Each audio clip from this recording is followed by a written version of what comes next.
Ayan na, update lang natin sa ating solar setup.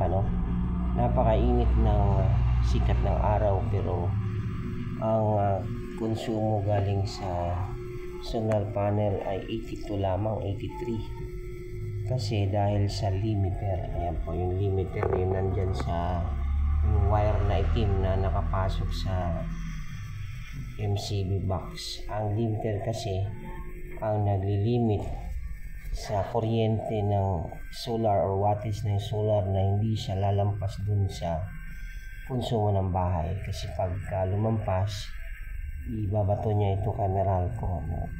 So si limiter ang naglilimit para walang itatapon kay Meralco ng mga wattage. Ayan, napakaganda. Right. So ayan, pagka yung refrigerator ay binuksan, tumataas siya. Then yung sikat ng araw, tumataas din ay yung wattage ng nakukuha sa solar panel. Ayan. So pag tumaas yung konsumo ni bahay, tataas din yung galing sa solar panel.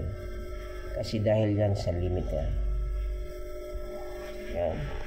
Umaandar ang ating fan, yung ating heatsink fan, kasi na-detect niya yung 40 degrees Celsius at pag umandar yung ating fan, bumababa yung reading ng ating yung init, bumababa dahil yan sa cooling system na naka-install sa kanya. Ayan, ang ganda ng setup. At dagdagan ko pa ito ng dalawa pang panel para dagdag tayo ng iba pang mga appliances. Dahil libre naman ang sikat ng araw, wala namang bayad ito.